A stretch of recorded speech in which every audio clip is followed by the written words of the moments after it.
Hello, ladies and gentlemen, and welcome to the Discriminating Gamer. Albert Einstein was a genius, but his brother Frank was a monster. Ladies and gentlemen, today we're going to go ahead and take a look at Mythic Mischief from 4 Studio.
We'll get back to the review in just a moment. I want to take a minute to ask you to check out my other channel, that is Cody Carl PhD, where we talk about history, books on history, military history. I even post some of my lectures for my classes on there. Please check that out. Please subscribe to that channel. And now, back to the review. In Mythic Mischief from 4 Studio, 1 to 4 players take on the roles of various factions of monsters in this kooky manner in which they're trying to gain the most tomes for themselves and not get caught by the kooky tome master and trying to force other students to get caught. The game board is essentially a grid of the library here in the manor. And what you're going to do is you're going to set up, depending on a setup card, the before lunch setup card, you're going to set up where your monsters will spawn. Each faction has 3 monsters. You're also going to set up where various walls, bookcases will be set up, as well as where the Tome Master's objectives will also be on the board. There will also be clutter tokens on various spaces as well. Each player faction is going to have their own unique player board, which is going to have some of their power action die that are going to be on there and some other information for them as well. Now, you're going to go ahead and arrange your die into special start places where they say you're going to turn the die to the number just above it. So that how many actions you're going to get for that specific action at any time. For instance, if you have a 2 and a 3 die on the movement scale, you have a total of 4 movements that can be used in any combination by any of your minions. Now, during the action phase, when you actually spend those actions, you can do different things. As I say, you can move around the board, but you can also do specific things to your faction. You can lure people to you, or you can find other ways to move around them. You can actually move bookcases. You can, depending on the different faction, there's different ways the bookcases move around the board in order to kind of get you out of the Tome Keeper's path and perhaps get other people into the Tome Keeper's path. Now, once you have done all of your actions, the Tome Keeper is going to move. He starts out in the center of the board, and then he starts moving in the direction of his first destination. They're numbered 1, 2, and 3, and that's the order in which he's going to go after them. Now, as he starts moving there, he's going to spend 1 movement point per space. He has a number of movement points. If he goes into a clutter token, it's going to cost him 2 movement points, just like it costs you 2 movement points to move into those. And he's going to take the shortest possible path to his destination. Now, if ever one of the character's minions is in that path, then that person, of course, takes the minion off the board, and the opposing player gains 1 point. Now, as players are moving, if they move through one of their tomes, they can put that tome cube on their player board, which makes that the lowest possible place where they can place die 1 higher. Now, if ever the Tome Keeper actually finds you in your turn, you lose a point. Now, if ever the Tome Keeper does actually move on you and you remove your guy from the board, during your next turn, you will be able to respawn that character on the board and use them as normal. Now, after you move the Tome Keeper, you go ahead and you have to slide all the die on your board as far left as you can go. So again, if you get those tomes, it makes it so they don't have to go all the way to the left.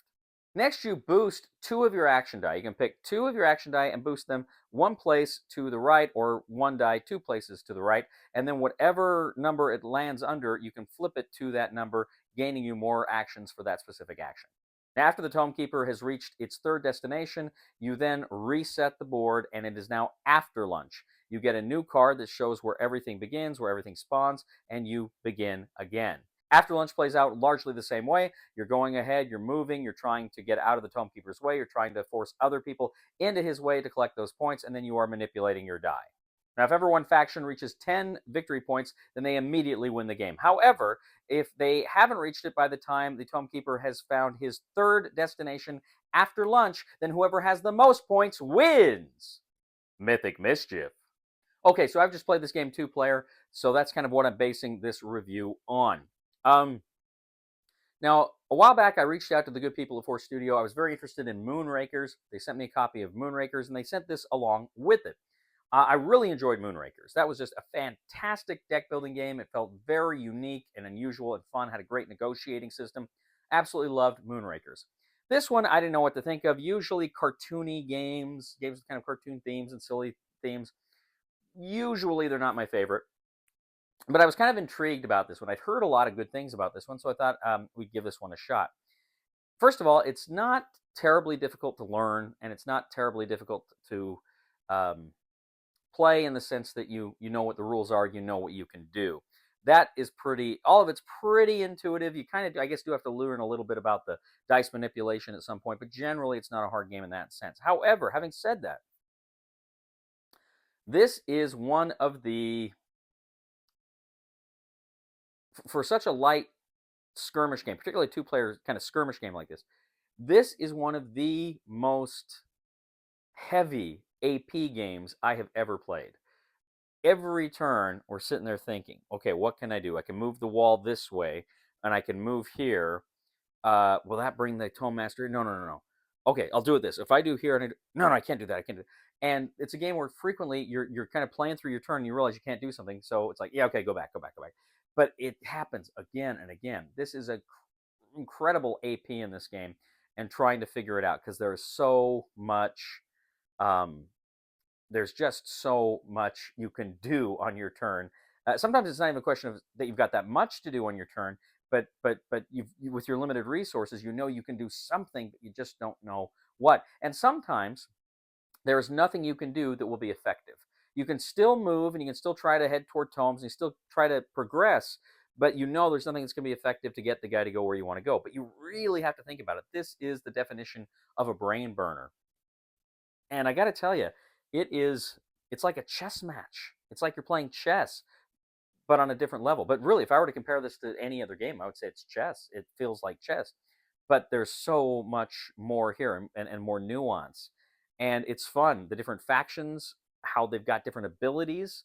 You've got to learn them. There's a ton of replay ability here because you got the 4 factions, but I guarantee you, it's going to take you several games just to learn how to effectively use one faction, right? And to say nothing about how this would play at like a 4-player. It seems like the board doesn't change. The board is just incredibly crowded. So that would be something really tough to do a 4-player game.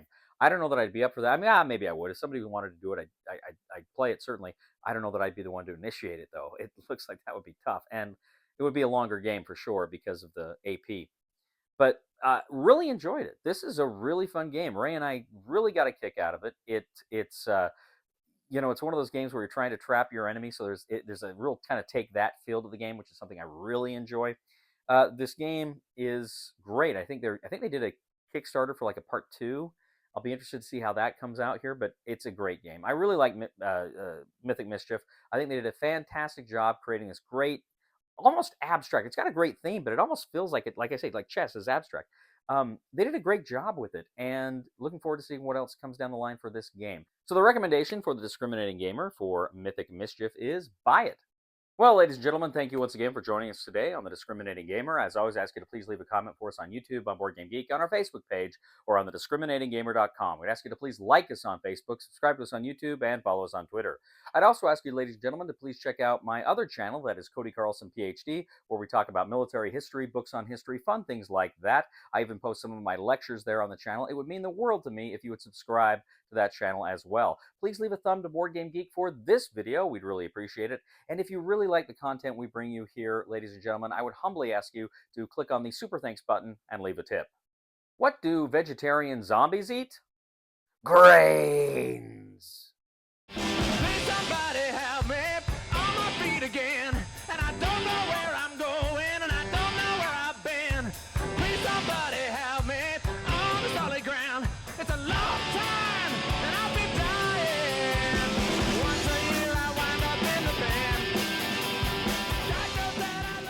Could we see more of Sean?